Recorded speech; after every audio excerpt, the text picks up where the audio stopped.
I love that boogie woogie. Good afternoon, everybody. Welcome to Effective Resume Thursdays. We're very glad you're with us. It's December 15th, 2022. Please note this event is being recorded. It's currently live on Facebook. The recording will be on the Career DFW Facebook page and the Career USA YouTube channel for others to view in the future. By participating in this event, you give consent for your name and picture to appear. Please note that any comments you put in the Zoom chat window will not appear in the recording. For those people on Zoom, if you have any questions throughout the presentation, our speakers ask that you put all your questions into the chat window. We'll get to those questions at the end of his presentation. For those watching on Facebook, thanks for being with us today. Please just put any questions you have into the comment field. I am monitoring that feed and we'll be sure to get those questions answered for you.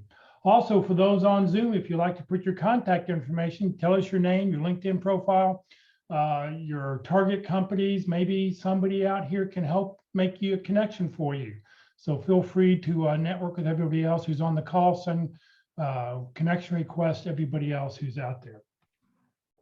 Well, good afternoon, everybody. My name is Jeff Morris. Back in 2008, I started a website called careerdfw.org, a website to help those who are unemployed in the Dallas-Fort Worth area. In 2012, I started a second website, careerusa.org, to help those around the United States. I have written a book called What I've Learned About Your Job Search That You May Not Know. It is available on Amazon, or if you see me in person, I usually have copies with me. Since 2007, I've been facilitating and leading the North Dallas Plano Career Focus Group.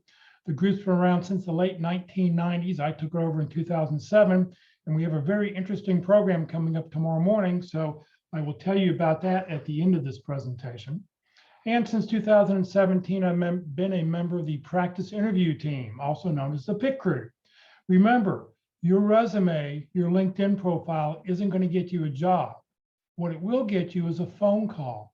How well you practice your interviewing skills, that's what's going to get you your next job. So as they like to say, practice early, practice often. Don't wait until you have an interview to go practice. All right, we're our speaker today. I'm so excited to have this person with us today. I've known Mitch for many, many years.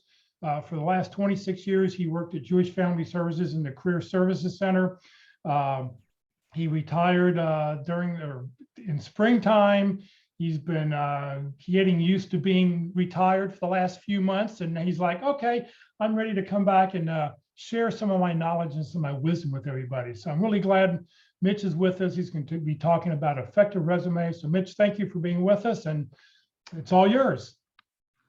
Thank you so much, Jeff, for inviting me today. I love your point about how resumes are to get an invitation, and you still have to work on your skills for interviewing. So I hope everybody attends that meeting to improve their interviewing skills. Having an effective resume and knowing how to use it has never been more important. You know, there are many challenges to meet in obtaining a job today, and there are also opportunities. There are opportunities to learn, like today, opportunities to connect, and opportunities for employment. I was inspired by Jeff's invitation to be here today to develop a new resume seminar for you all. And while no one seminar can address every situation that workers face today, and that maybe all of the participants here today are facing, each person's situation is unique. Today, I will be discussing basic tips as well as more advanced strategies for addressing a few specific special cases.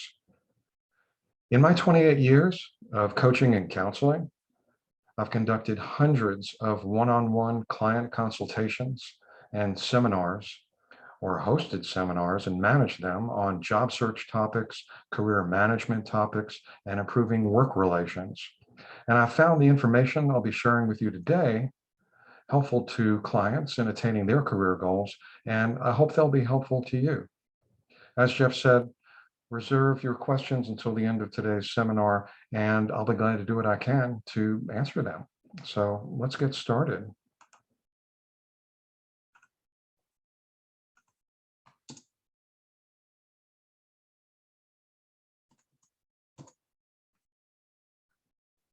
Are you seeing this, the first slide in my presentation?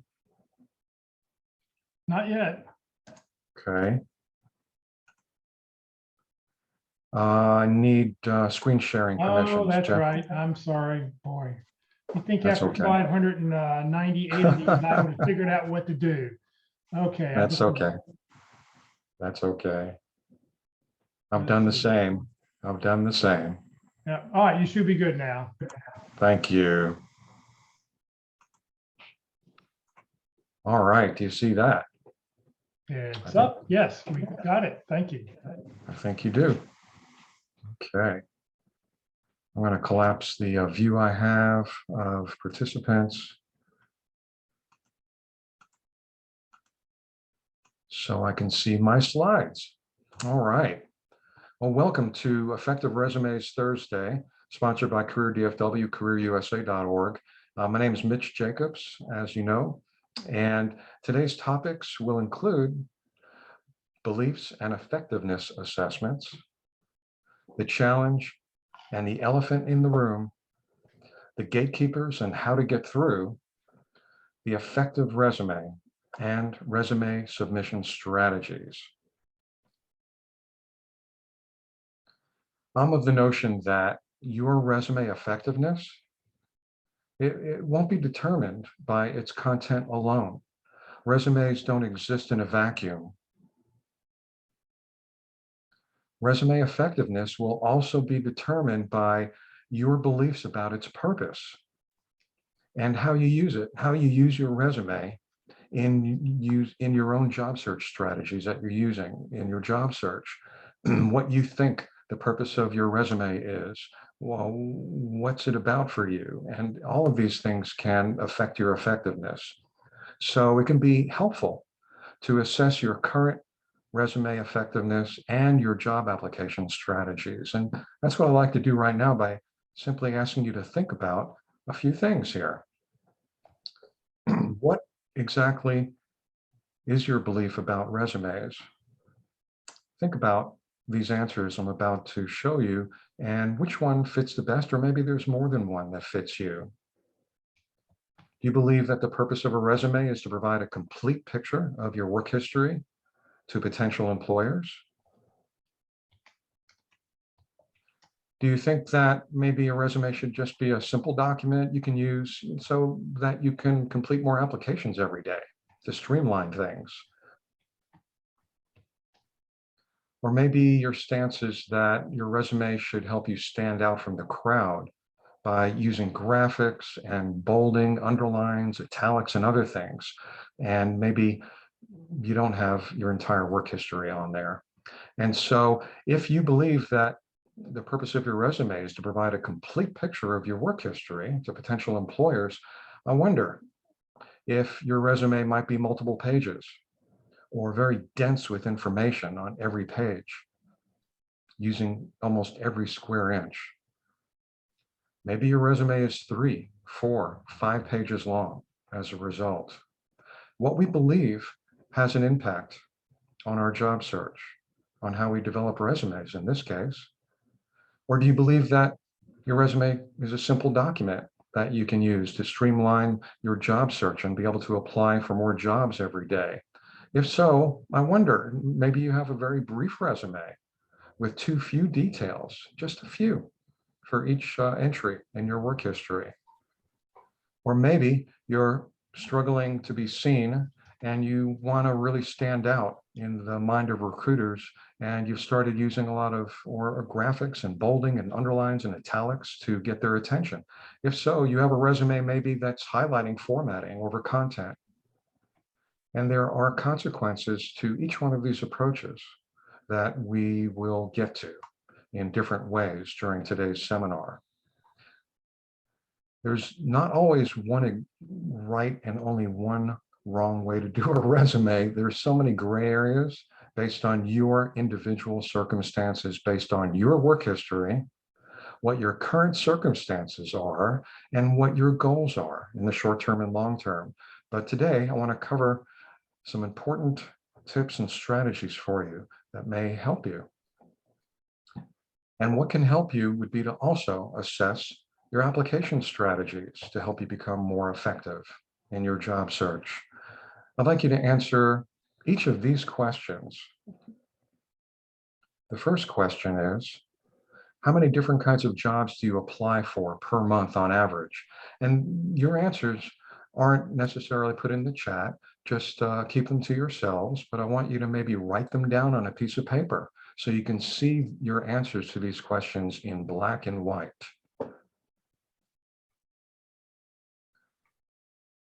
So maybe you're applying to one particular job or two or three, but the two or three jobs to which you're applying are very closely related in skills and the kind of background that's needed to fill the positions. And if so, I think you're probably on the right track here. On the other hand, if you're applying to two or more jobs and they're really unrelated, even if the job title might be similar, if the skills, knowledge, accomplishments, work experience between the two or more jobs that you're applying to using one resume, using the same resume, and they're just not related very much, they don't have that much in common, you might very well be prolonging your job search. No one resume can really communicate how you're a best match for a given job if you're using that same resume for multiple different kinds of jobs. It's usually not possible. How many resumes do you send out per month on average? Think about it. Maybe some weeks you send out 3 and other weeks you send out 10, but on average, how many resumes do you send out per month? And write that answer down.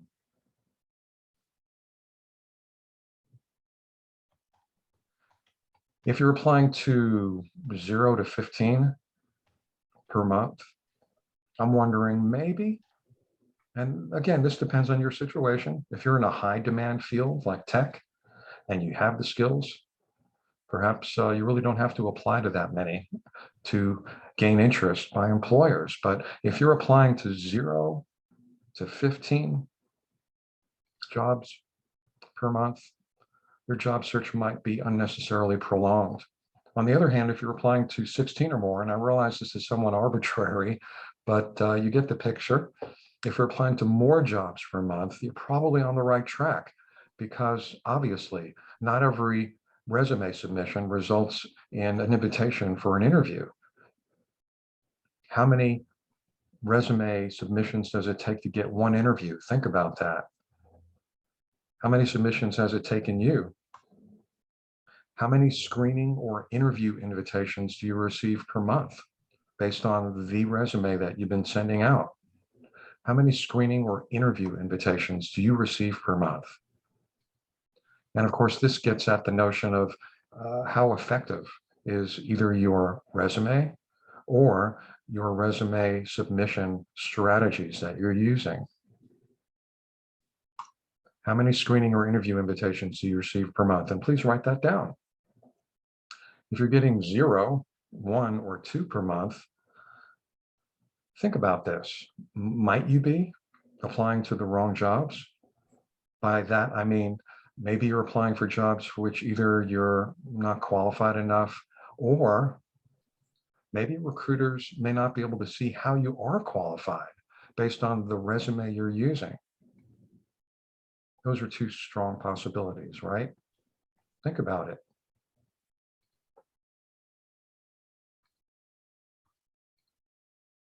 Are you contacted regularly about jobs for which you are not qualified, or for jobs about which you're just not interested?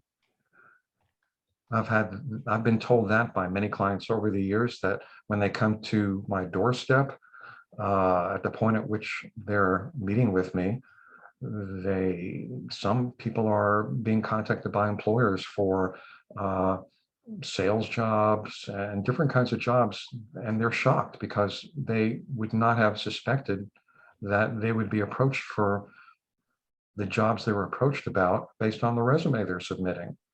But you have to wonder, if you're being contacted regularly about jobs for which you're not qualified or disinterested, you may possess, or maybe your resume may have, too few of the needed qualifications that you want for the job you want? Think about that. All of these things are designed to stir up in your mind what you've been doing and how you approach your job search, your resume submission strategies, and your thoughts about your resume. There are challenges to face when conducting a job search, and you know that. If you've been conducting a job search day by day, week by week, month by month, for some people year by year, you're certainly aware of many of the challenges that you face in your job search, and many people share those same challenges. Some of the challenges include personal. What are some personal challenges? Well, in general, there may be internal or external circumstances that may have been impeding your job search success. There are the gatekeepers, of course. And if you've been to more than a couple of job search seminars, you have discussed gatekeepers and you've experienced the gatekeepers. They're people and systems like applicant tracking systems that are designed to quickly identify candidates I think might be qualified for open positions. But that narrows the playing field, and we'll discuss how it does so later on. Knowledge can be a challenge, either knowing things that aren't working, or maybe the needed job search and resume development knowledge might be missing from your toolbox. And that might be slowing you down in your job search. And of course, that's why you're here today, because you're interested in learning new things. And that's fantastic. Keep an open mind and keep on attending these seminars. And strategies. You may be unaware of strategies for when, where, how to submit your resume to maximize your chances of obtaining employment. And there may be other challenges as well. Certainly from my experience in working with clients, these really stand out. The one challenge that I have found that has the least attention paid to it, that may need to be addressed for some people, are personal challenges. And if you have personal challenges that are too little addressed or being ignored, that might be called the elephant in the room. You may have heard that expression. The elephant in the room is an issue or a topic, a situation that's ever present, that's being ignored or little addressed, not being addressed enough. And in all the years of helping clients, I've seen over and over and over again how personal challenges have hampered job searches. And the good news is there are strategies and there is assistance to overcome these challenges. They're available out there readily, some of which are free out there in the community from nonprofit organizations. Feelings of discouragement can be a challenge that can hamper job search. Feelings of discouragement, applying for jobs time and time again and not receiving responses from employers. Eventually, you can wind up expecting the worst from your job search. And that's a dangerous place to be in the sense that that can lead to you becoming fatigued. And with fatigue comes a reduction maybe in job search, maybe in your reaching out to others. The consequences of which are a reduction in your job search activities. And you and I both know that if you get to that point, then it's just going to make it that much harder for you to obtain employment. Some antidotes include challenging your expectations about your job search. Many clients I've assisted about which we've discussed their feelings of discouragement from the results they're getting, their lack of results they're getting in their job search. They begin to expect the worst. They begin to expect things aren't going to work out because they maybe haven't the way they would have liked. Maybe they start blaming themselves. You know, in a vacuum, we just jump to conclusions. When the vacuum is a lack of invitations and a lack of discussion with employers, that validates that maybe you've got skills that are needed in the workplace. And believe me, right this minute, you do have the skills that are needed in the workplace. But if you're not receiving the invitations you're seeking, you might begin to believe that you don't. So you need to challenge those expectations, challenge those beliefs you may have developed about yourself and about the outcome of your job search, because they're not true. When you're aware that you're feeling more and more fatigued, maybe finding activities that are restorative for you may help. And again, this is the same advice I've given clients and advice on how to implement these things that have made a difference in their job searches and in their job search success. What activities are restorative for you? It could be a walk in the park. It could be finger painting. It could be, what is it that immerses you in something that feels restorative is the word, I guess. And what's the antidote to reducing contact with others? Start with the low-hanging fruit. Reach out again to those people that you feel safest with, that you feel are most supportive first. And you work your way from there to returning to regular contact with people. Obviously, networking is crucial for job search, right? Allow downtime also. If you're taking a lot of downtime because you're feeling depressed, well, that's one thing. But if you have been, fairly busy in your job search on a weekly basis, downtime is okay. Everybody needs it. But if you're feeling and experiencing the kind of downtime, that means you might be feeling depressed, situational depression based on your situation. You might consider counseling, getting assistance. Counseling helps people every day improve their lives, improve their job search success.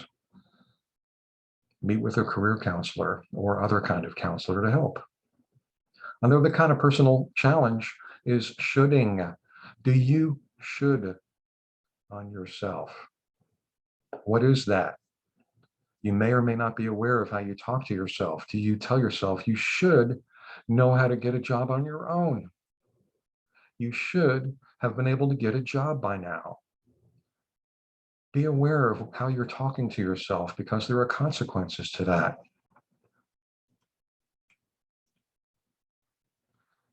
Consequences of maybe feeling ashamed or feeling depressed and avoiding getting help. And there's no need for that, because I'm gonna shouldn't on you. You shouldn't necessarily have known how to get a job on your own, given that you're not a career counselor, given that the amount of job search skills and strategies that are available out there to learn take time to learn. And so forgive yourself for it. Continue to attend seminars and continue to learn and grow from what you're learning so that you can improve, just like everybody else. Should you have been able to get a job by now? Well, you want a job right now. You need a job right now, but you don't have to get down on yourself for your situation. There are so many factors involved, including things about which you have no control. Today, we're talking about things about which you do have control over. The antidotes to shoulding on yourself are to challenge your expectations about yourself and your job search and to be more realistic, to forgive yourself. And this will help free up some energy for you, and to seek out those people that are most supportive and able to assist. Another personal challenge might be, do you limit promoting yourself? I've had so many clients, too many clients, after investigating what they're doing in their job search and reading their resumes, where I see that they're missing opportunities to promote themselves on their resumes. Why is that? Do you believe that promoting yourself heartily on your resume is unnecessary because recruiters will just read between the lines of your resume? They will know what you're talking about because of what you have in your resume, even though it might not be very detailed. They've read your job titles. They should know what you know how to do to help them. They should be able to get it, that you're qualified enough for the job.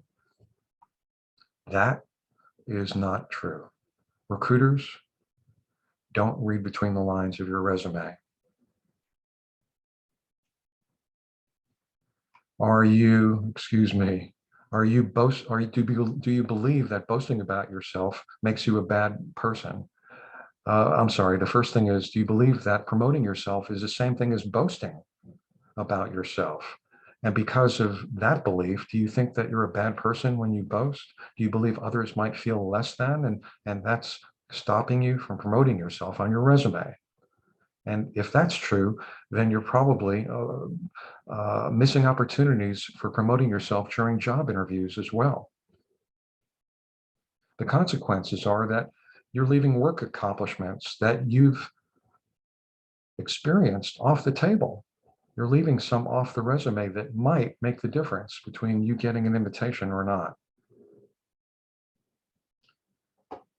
What's the antidote to this? Maybe certain and more details about your work accomplishments might be needed on your resume for employers, for recruiters to better understand that you're a fit.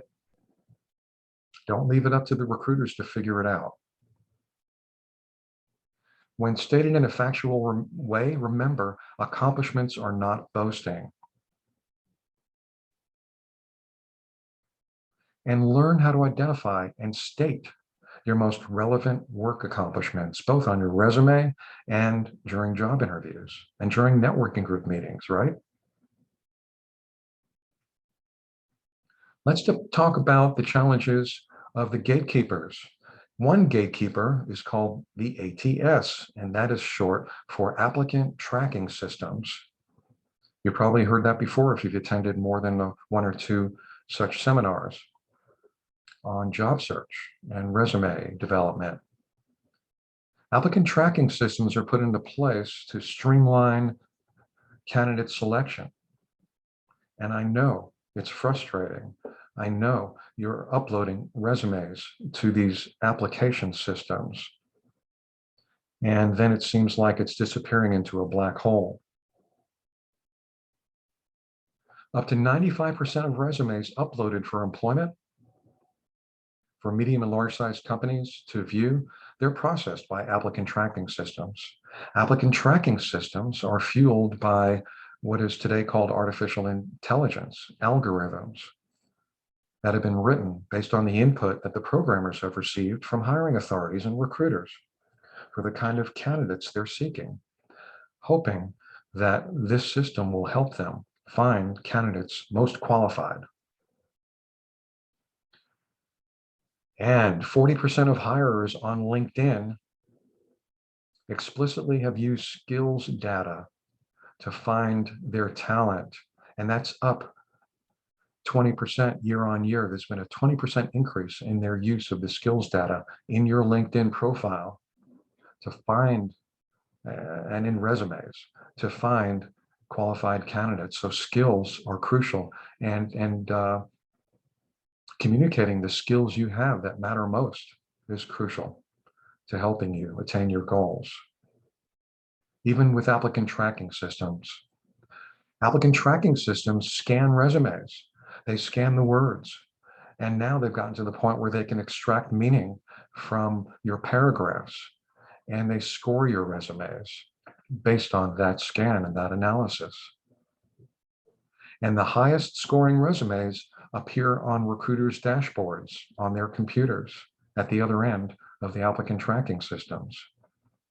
And only 3 to 5% of resumes submitted are read by recruiters and hiring managers. Now, while that sounds discouraging, it doesn't have to be, because there are strategies that you can use to improve your resume, and job search application strategies and other means in your job search to improve your odds of obtaining employment. But I certainly understand why the whole process seems frustrating. Here's a brain teaser question I have for you. Let's test your knowledge of applicant tracking systems, and then we'll discuss it. What's a way to increase your ATS score and your chances? Your resume will be read by a human. And again, answer to yourself. Choose one best answer. Is it bolding and underlying resume words? Will that be the way to increase your ATS score and your chances of a human reading your resume? Or is it placing a box around your best skills? There are some resumes I've noticed where they have a separate box or a separate column on their resumes for what they believe are their best skills. Or is it providing multiple examples of your relevant skills and accomplishment? Multiple and multiple of examples. Which one of those do you think might be the best answer? I think the best answer is number 3, providing multiple examples of relevant skills and accomplishments. And we've started to get at the reason for that.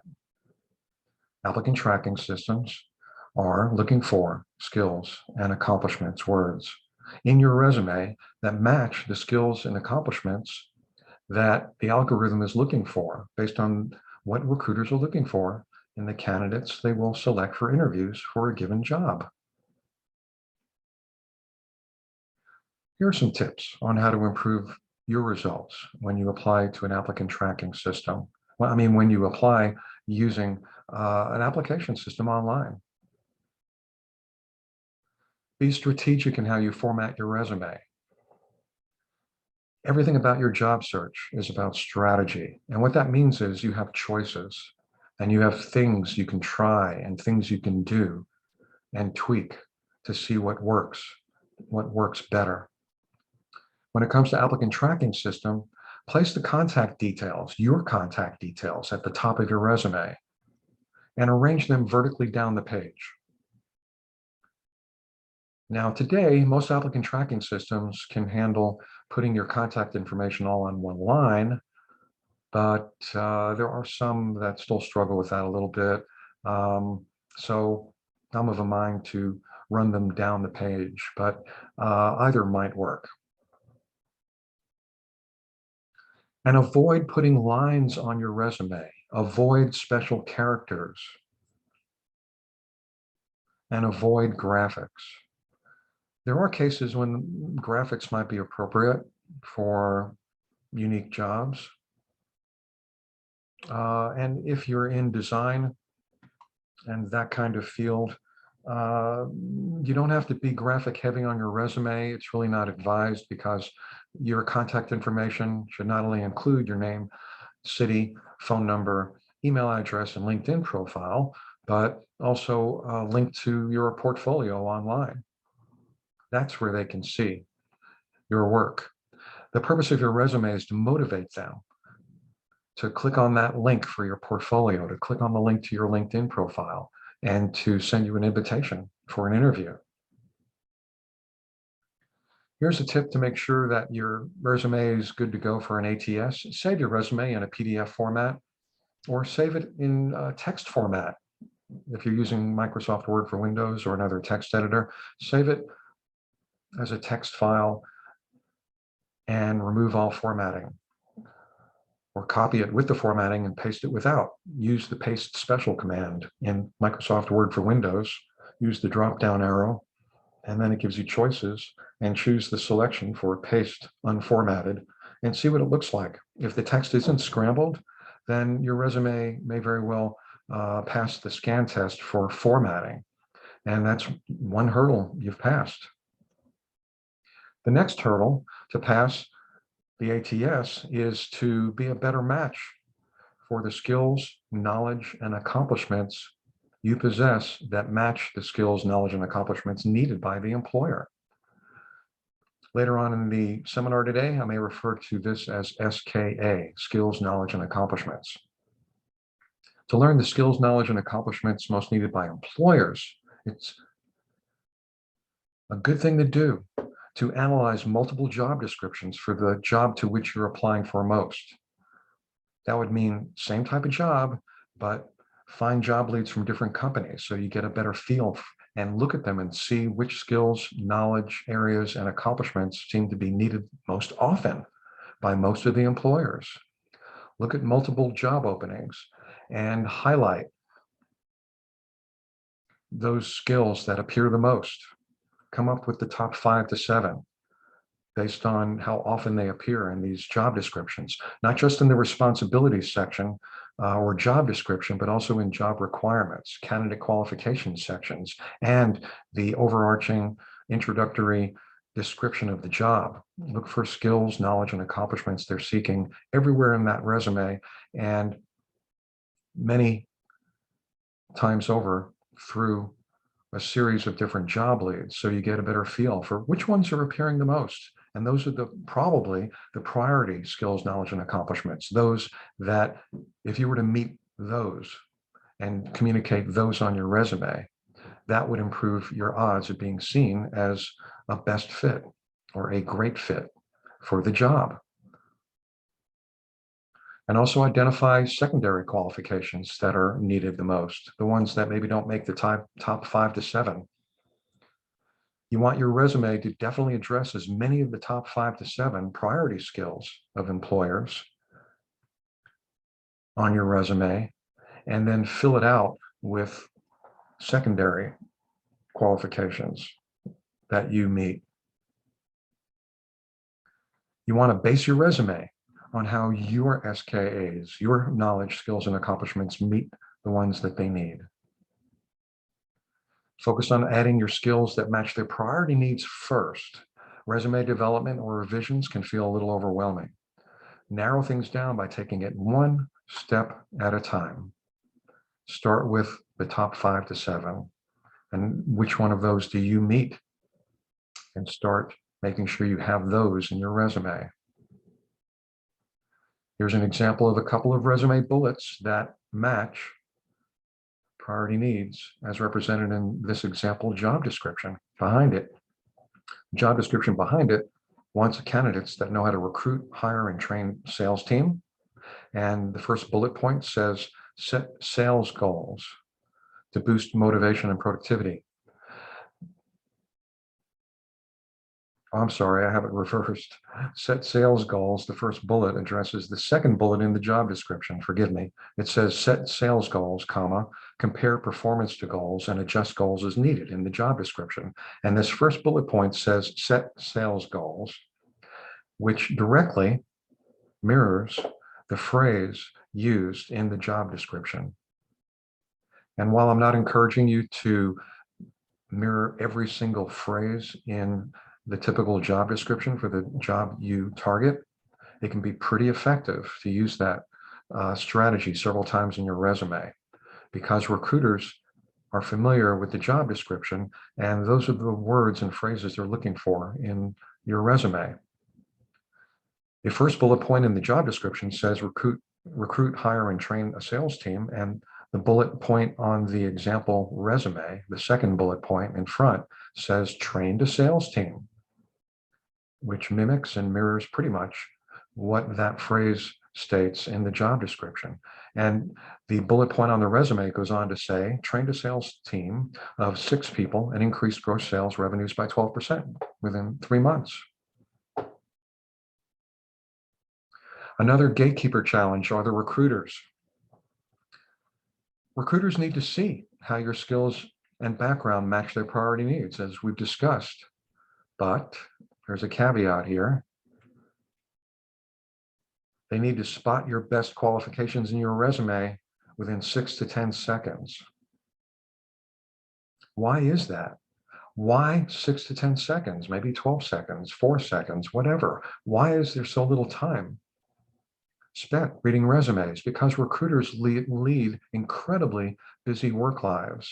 And I know that doesn't help you, but what can help you is understanding the time constraints they're under and what that means to them and what strategies you can use to work through them, to work around them, to work around these constraints and to actually benefit you. Here's why. They only give 6 to 10 seconds on average to reading each resume. Eye movement tracking studies. Eye movement tracking studies were conducted time and time again, asking recruiters to read resumes, and software and hardware were implemented to track their eye movements as they were reading different resumes. Here's an example of an eye tracking study that was done on recruiters reading a reverse chronologically formatted resume. And it's colored to indicate how much time they spend in reading each part of the resume. What's most striking is the colored parts of the resume are the parts that they spend time reading. And most of what you see on these resumes is white space, which means that they're not reading most of the content of the resume. The purple, yellow, and orange areas indicate different degrees of time spent in looking at different parts of the resume. The red spots are hot spots where they're spending the most time reading words on your resume. And generally speaking, there are differences from study to study or resume to resume, but generally speaking, they're spending a fair amount of time, a lot of time on the top half of the first page of your resume. The top half of the first page of the resume. And generally speaking, they're either reading the center portion of the resume and the left side of the resume, the left portion of the resume, the words along the left margin of your resume. And that's pretty true from resume format to resume format. And you can use this information to inform you as to how you put your own resumes together and where you place your skills, knowledge, and accomplishments so that they're more likely to be read in a 6 to 10 second read by recruiters. Recruiters want to hire you. Really, they do. They have very limited amount of time. They have a lot of candidates, a lot of resumes to get through. They really want to find resumes that represent candidates that have the skills and background needed to do the job. They really do. But they have to determine this quickly. They have to take some shortcuts to do that. Here's another brain teaser question. What's a good way to provide the reader, the recruiter, with what you want to do and what you are good at? What's a good way to provide the reader on your resume information that tells them what you want to do and what you're good at? Please choose one best answer. And again, you don't have to type this into the chat. This is for yourself. Is a good way a headline in your resume? Or is it a summary or a profile section on your resume? Or is it a keyword section? Or is it all of the above? What's a good way to provide the recruiter with information about what you want to do and what you're good at? The answer is number 4, all of the above. Because a headline can identify what you want to do. And that sounds kind of silly on the surface of it. A lot of clients, a lot of candidates, a lot of job seekers believe, well, of course they know what I want to do. I've applied for the job. I've applied for the job. My resume is in the pile of applicants for a particular kind of job. But you would be surprised to learn of the frustrations that recruiters have time and time again by reading resume after resume after resume that is geared towards a job that has nothing to do with the job for which it was submitted. Or they're reading a resume, and because of a variety of job titles on the resume and skills that seem to have little to do with the job at hand that they need to fill, it becomes difficult for them to identify what job is it that you want. And that's important. You've been asked during interviews, well, what kind of job are you looking for? A summary and a profile is very helpful because it highlights your best matches for their needs on the top half of the first page of the resume, as does the headline. The headline is on the top half of the first page at the very top. And a keyword section is very helpful. A keyword section is also placed on the top half of the first page of the resume because it reinforces your most relevant skills with keywords. And there are redundancies in a good, effective resume for good reason, because repeating some of your top 5 to 7 skills in different ways on your resume reinforces the notion that you have depth of experience, but also because of the 6 to 10 second restraints of reading your resume. repeating your top 10, 5 to 7 skills, the ones that match their top 5 to 7 most needed qualifications. It gives them more opportunities to be able to spot how you're a best match for the position. Recruiters want resumes that demonstrate skills, knowledge, and accomplishments that match the most important job requirements, as we've discussed. They want resumes that enable them to determine the job that the candidates are seeking. And you can see the headline at the top of this example resume. This one says administrator. On your resume, you wouldn't put the word headline, colon. You would just say administrator, if that's the case for you. There are different ways to address headlines, but that's one very, very simple way so that the recruiter knows in a half of a second that the job you want is the job they have open. They want resumes that allow them to see relevant skills, relevant qualifications as soon as possible. And so that's the reason why you want to put your best qualifications, the qualifications you have that match their top 5 to 7 on the top half of the first page. You want to match your own SKAs to those SKAs from the job posts. And you want to emphasize your accomplishments, not just the job responsibilities. Job responsibilities are just what you did. It's not what impact what you did on the company or your department or your productivity. And they also want to know about your accomplishments because they want to be able to envision you using your relevant skills and knowledge to accomplish things that they want accomplished at their companies. So emphasize relevant accomplishments, not just job responsibilities. And quantify your achievements when you do. If you can't quantify your achievements with percentages and numbers, it's okay and it's a good thing to document, to communicate that you were able to increase something or decrease turnaround or save time, save money, things like that. Recruiters find that really helpful in understanding how you would make an impact in their companies. And show continuity or depth of experience. And we began to discuss that by repetition of how you're a match for their top 10, top 5 to 7 skills.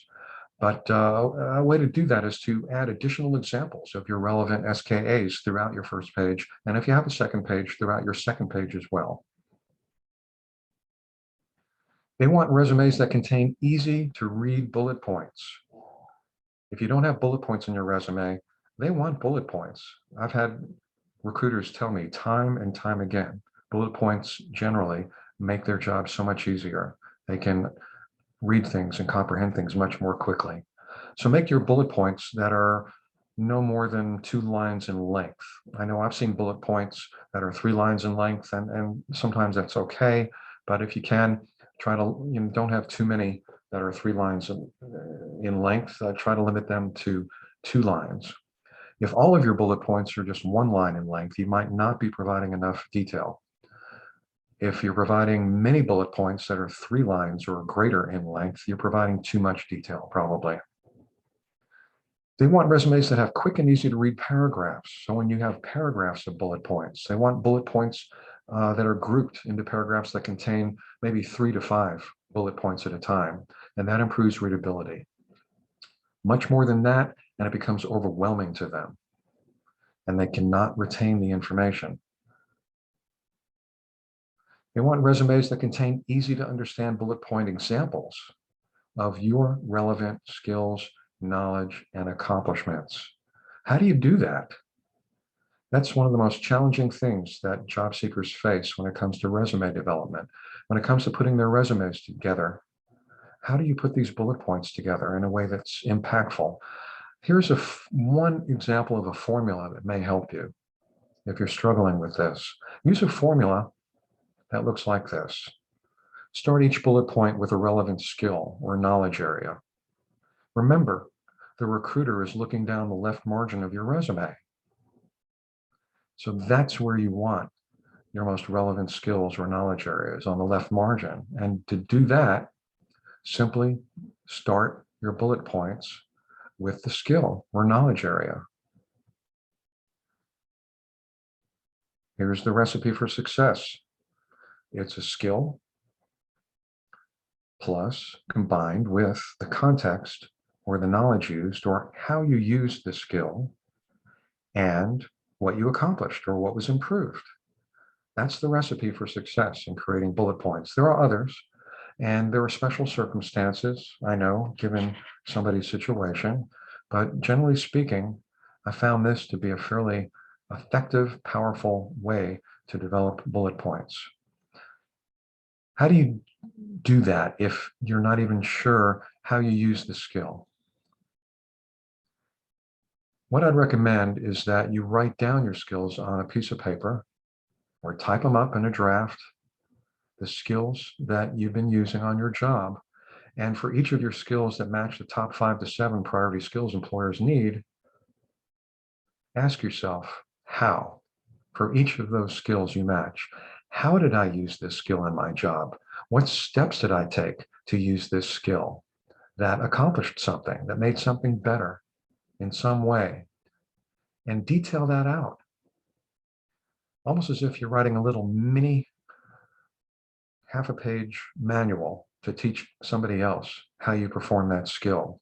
And that will enable you to unpack a rich treasure trove of more information about yourself. You can use some of which you can use for your resume and interview answers. The magic is in the how.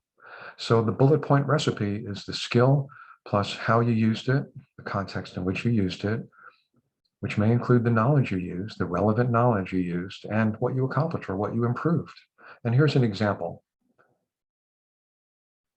Diagnosed and solved, those are 2 skills that this bullet point starts with. And what or how were diagnosing and solving skills used? Diagnosed and solved complex issues for hundreds of B2B and consumer customers. And what was the accomplishment or improvement?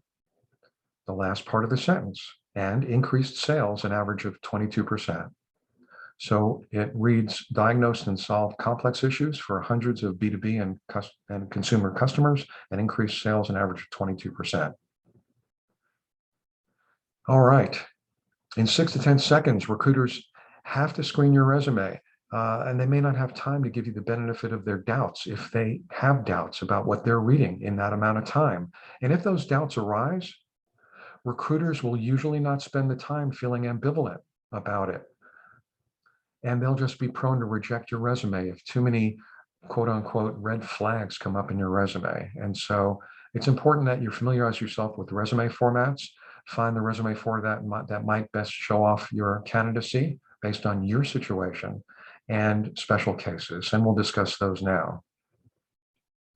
Here's a brain teaser though, first.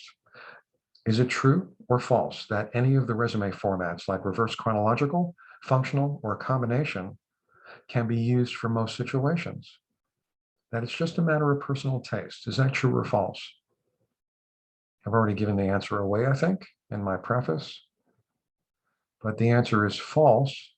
Specific resume formats can be used based on your circumstances to highlight your qualifications while minimizing reasons for recruiters' concerns. Let's look at reverse chronological format resumes. And you want to consider reverse chronological resumes as a format for yours if the peak of your career occurs during your most recent work history. What does that mean? It means if your skills, knowledge, and accomplishments that you've demonstrated in your most recent work experience are a best match for those most needed by the employers for the given job you're targeting, then maybe reverse chronological format is for you. Because in a reverse chronological formatted resume, the work experience takes up the bulk of the resume, and the reverse chronology means that they're looking at your most recent work experience first. I want you to note also that there is a headline in this resume that I added to this example resume to incorporate some of the learnings from today's seminar. And there's a summary as well. That's one option for a resume, to have a summary. You'll notice the summary does not start with "I want." The summary of a resume does not start with "I want a job that enables me to make more money, earn a living, to gain skills and knowledge." You want to use every square inch of your resume to communicate your relevant skills, knowledge, and accomplishments to employers, period. So the summary should do the same. The summary should contain some skills, knowledge, and accomplishments or qualifications that are a match for some of the priority needs of the employer as well. Okay, so each one of these sections of this reverse chronological resume is labeled with labels on the left. These would not appear necessarily on your resume as such. This particular example does have labels, does have resume sections, just really one section and then a subsection. It has the experience as a label for the major section for work experience, and the date range below it. And then in bold, it has the job title.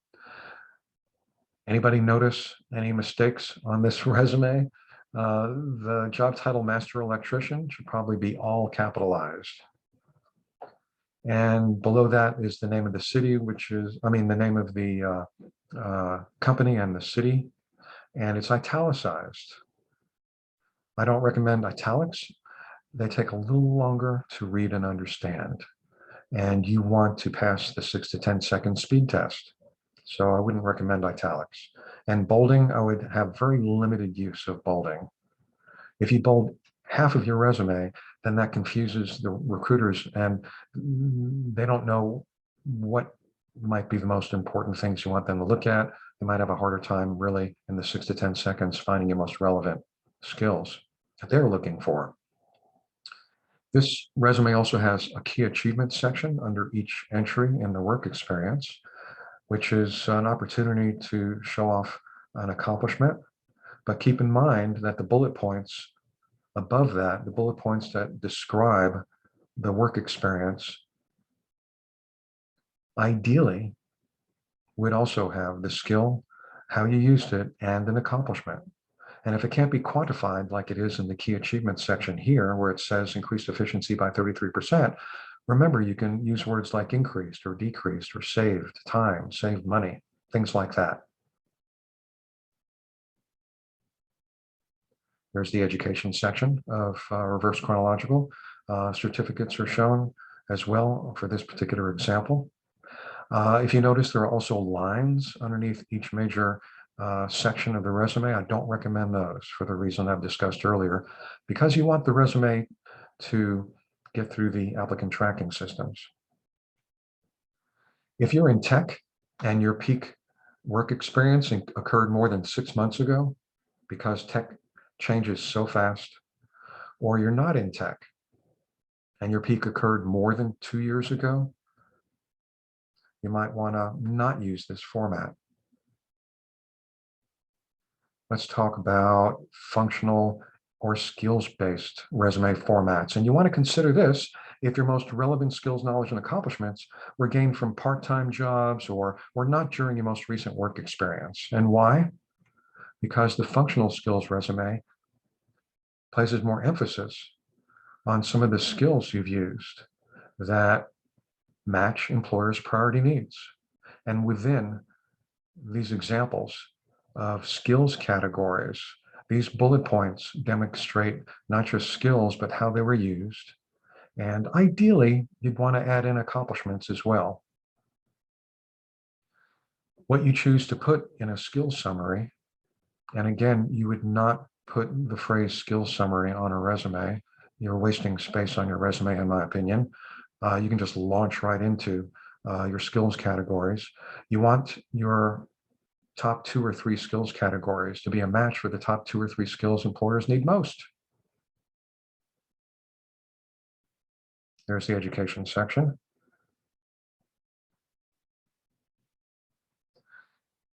And you want to use this if you're transitioning into a new job title or a new industry and you are qualified. If you are qualified, if you have demonstrated the needed SKAs, in the job or industry you have been in, but you want to transition into a new one, a resume like this, the functional or skills-based resume, presents a first impression to the recruiter that you have the skills that they're looking for much more effectively than a chronological.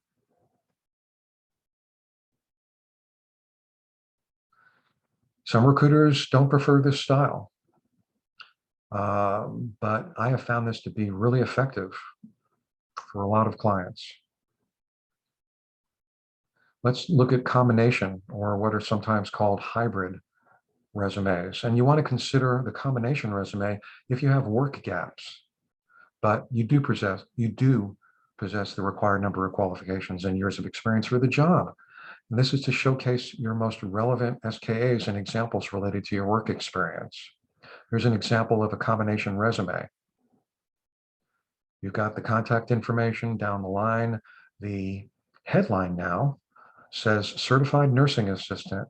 And if you look at the name at the top of the resume, we've now added the credential CNA. That should be at the top. I can't see that with the navigation bar for Zoom at the top of my computer. It's a great idea to put your most needed certification or licensure after your name at the top as well. That helps reinforce your qualifications for the position. And then in the headline, it's repeated, spelled out though, certified nursing assistant, comma, highest customer quality care as a part of the headline. And that was taken because that's among the top 5 to 7 most needed experience or skills that they're looking for. And then there is a summary which seeks to list some of the best qualifications for the candidate, a summary of qualifications, a skills section, and then the work history. And so the summary of qualifications and the skills section allows the focus to be on those SKAs that are a best match. And because it has 2 sections, a summary and skills, it helps reinforce the notion that you have depth of experience before they get to your work history. On a resume like this, you no longer even have to have the section heading called summary of qualifications, and you no longer really need the section heading called skills. It's now understood by recruiters, and it's a waste of space to do so. You can just consider your summary at the top, your summary statement, your summary of qualifications bullet points, and the bullet points of skills and skills phrases to be all a part of your mini profile on the top half of the first page of your resume. And you don't need those headings. Here's the education section. And this can be effective for career changers, if that wasn't already obvious. Let's look at advanced strategies, because recruiters have to screen your resume very quickly. They may not have time to give you the benefit of their doubts if they arise. They're not going to spend the time. If they find too many red flags on your resume, they're going to reject it out of hand, even if you're very qualified. So I want to let you know, please know that you can further modify any one of these types of most commonly used resume formats to change one or more of the conventions used about your work history, your employment dates, your job titles. But there's a big caveat here. It's okay to do that as long as the changes will enhance the recruiter's ability to see how you're qualified, minimize the red flags in your resume, while not detracting from your ability to communicate how you're best qualified for the position to which you're applying. Let's look at the combination resume that we were looking at before. And what if you were in a situation where 2 or 3 or more of your job stints were held for less than a year each? Recruiters might see that as a concern of theirs, depending on the industry you're in, depending on lots of things, but more often than not, unless you're in the tech sector or other fast-paced industries where there are a lot of changes or upheaval going on, they tend to see many jobs held within a year as problematic to them. You have an option of receiving months from your employment dates to eliminate what might be obvious gaps in your resume. Now, I know you're probably thinking to yourself, but I've already applied and this resume accompanies the application. And in the application, I added the dates to my work history because they required them. That's okay. The first impression a recruiter may have of you after it passes the ATS is your resume. Remember, first impressions are powerful. That's the lens through which they are viewing you when they get to your application, perhaps. And so I'm going to show you what that looks like. Look at the dates on this resume. Right now it says January 2021 to current for the most recent entry in their work history. What if you were to just put the dates without the months? Now it says 2021 to current, and in the job preceding that, 2019 to 2020. So the recruiter reading this cannot count up the number of months gap between those two jobs. And that makes their job easier, and it also helps remove a red flag. It helps them feel more comfortable going to the next step in reading your job application. And when they see the dates on your job application, at least they're looking at it through the lens of what you've presented to them as a first impression. Remember, first impressions can be powerful. What about removing one or more entries from your work history? The original resume, as shown, had actually 3 entries in the work history, and I've removed one of them. Boom, there we go. It's okay to do that, even though your application may require that you list the last 10 years of work experience or all of your work experience. You need to follow the instructions that are given to you from the employer on the applicant tracking system. That's fine, do that. But again, your resume is more under your control than you think because you want to control the impression you make with employers. You don't want to lie, you don't want to misconstrue, but these kinds of changes are okay if you also change.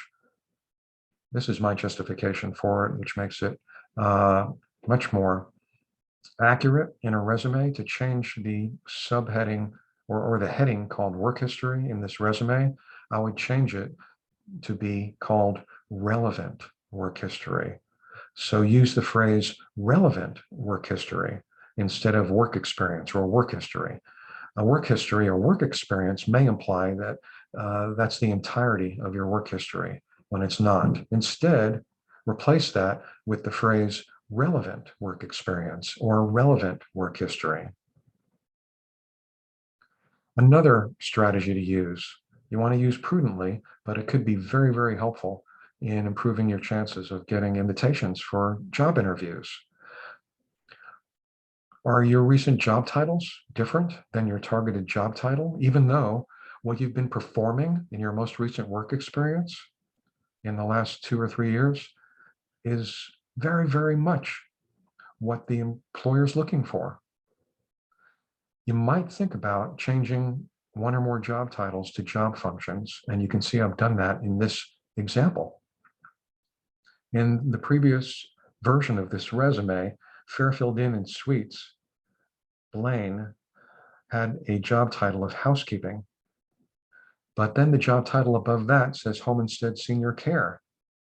Is it obvious that this person beforehand was working in a facility that related at all to healthcare or home care? It wasn't obvious. And so I've changed the job title to healthcare, housekeeping. And if I were to go further, I would also change the bullet points to include reference to health and health concerns that were paid attention to as a part of the day-to-day activities as a housekeeper there at Fairfield Inn, so that the word health is in the resume in that section as well. so that they know this candidate was paying attention to those issues as well. So there's more continuity to this person's knowledge and skills throughout their work history. And there's continuity in the job function, job titles as well. And in a 6 to 10 second read, this significantly improves the continuity and the communication to the recruiter that you have ongoing throughout your work history, the skills and responsibilities that they're looking for. And my tip to remove the summary and skills headings will improve reading speed. I've already covered that. And it's already removed from this interview example. All right, there are other special cases that could be addressed, but I don't know that we are going to have time to do that. We're out of time. I just want to cover very quickly resume submission strategies, because that can make all the difference in the world. In addition to these other resume strategies we have covered today, how do you and where do you submit your resume can make the difference. Of course, the best case scenario is, the dream scenario is applying directly to recruiters. The next best thing is applying directly to the company's websites, if they're listing that job there and enable you to apply. Chances are, if so, that's the go-to place that recruiters are going to first to review candidate applications. And sending resumes directly to recruiters is very challenging. See networking. Your networking efforts towards that regard are needed in order for you to establish and develop your relationship with recruiters, so you can do so. And believe me, that's possible on LinkedIn, for example. About networking, you want to develop your network. Where to go? Go to your school alumni. Go to past and current coworkers to reestablish connections with them. Any groups that you have belonged to, that you can belong to, with whom you share interests. Be an advocate for others when you are reaching out to them, and develop them to be advocates to assist you. That's crucial. If you haven't attended a networking seminar, please do so that you can learn how to do this. Job banks, of course, are the places that everybody goes to. But have you thought about trying to find boutique job banks, not just Indeed and other massive aggregate job banks like that to apply, but look for boutique job banks that maybe specialize in your particular industry or job type. And please take your resume submissions and your advocate development offline as well. Meet with your network contacts weekly through Zoom and in person. Hand them a piece of paper, meaning your resume, and it will make things more concrete for them and give them something to refer to when they're keeping their eyes open for you. I want to thank you for attending today, and we have just a few minutes for questions. I'm going to stop my share right now, and thank you, Jeff. We should be back. Yep, very good. Thank you. Yeah, great information. I mean, I know we had people who had to drop off at the top of the hour. If you'd like to connect with Mitch, you're welcome to do so on LinkedIn. Just be sure to send him a personal note, let him know that you met him here. If anybody, I didn't see any questions in the chat window. People were saying, oh, this was a great slide. They really liked, some of the contact information. Some of, they made comments about what you were saying that they really, really appreciated. If anybody has a comment or a question, you're welcome to unmute your mic and you're welcome to ask Mitch. Sure, that'd be great. Unmute and ask away. We have a couple minutes left. I'd be glad to see what I could do. Questions, comments? Mitch, are you willing? Yeah. To do a quick resume review. Are you wanting to put a PDF resume in the chat right now? Can you do that? Well, I wouldn't do it online. I mean, I guess the question is, would you be willing to take a brief? So connect with me on LinkedIn and direct message me and include a copy of your PDF version of your resume, please, not a Microsoft Word document. I'm trying to cut down on inadvertent viruses. So I'd be glad to do that for you, give you some ideas. You're welcome. You're welcome. That would be great. Anybody else? Any other comments, questions? All right. Well, Mitch, thank you very, very much. I know, thanks everybody for hanging out here a little longer than what we normally talk. So Mitch, thank you very, very much. Thank you so much. Career DFW, Career USA, we're putting on training 4 days a week. I want to mention, so tomorrow morning, interesting speaker. Have you thought about your taxes for 2022? What do you need to pull together? What do you need to prepare for? What you may need to think about as you're filling out your taxes come January, February. So just something, whoop, I think I popped up the wrong share here. Hold on a second. Let's go here. Let's flip over to this one. Here we go. So Susan Holly will be with us. She's a senior tax consultant with H&R Block, now called Block Advisors, but she'll be with us and she'll share the latest and greatest on what's going on with taxes. So the presentation will not be recorded. So if you want to watch it, you will need to watch it live tomorrow, as Block doesn't allow any presentations they give to be recorded and replayed. We are not going to have any sessions the next 3 weeks, so nothing next week, the week before Christmas, nothing the week between Christmas or New Year's, and nothing the very first week of January. So we will return with live sessions on January, if I spelled that right, and I didn't, on January 10th. I'll have to go fix that. So please, I'll put out some emails and maybe some suggested videos if you'd like to watch them next week. And I'll pop out suggested videos the first week of the year. So if you're on a mailing list, that'll be great. This session has been recorded. You will be able to go back to the Career DFW Facebook page or the Career USA YouTube channel. It'll take a couple hours to get this up on the Career USA YouTube channel, but it'll be up there by dinner time tonight. On the Career USA YouTube channel, we've got over 400 videos there. So the easiest way to look at them is to click on playlist and then pick one of the 7 different playlists that I put all the videos in. So in this case, this will go into the effective resume list. And at the very bottom, when you see a red arrow, click on View Full Playlist, and then up will come a list with all the different titles and dates and when people have done their presentations, and you'll be able to go back and watch any presentation you like at your convenience.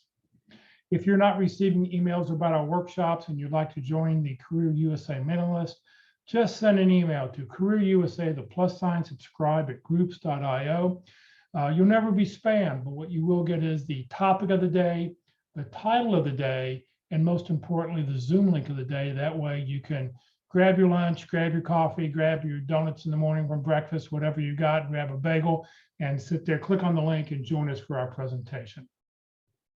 Please note, Career DFW, we're a 501c3 nonprofit organization. Mitch was a volunteer today. I'm a volunteer. All of our speakers are volunteers. Everything I've done over the last 14 years has just been to help you land your next great opportunity. So, please consider helping us continue what we do. Thank you very much for joining us today, everybody. If we don't see you tomorrow morning, have a very happy holiday. And Mitch, once again, thank you very, very much. Thank you so much.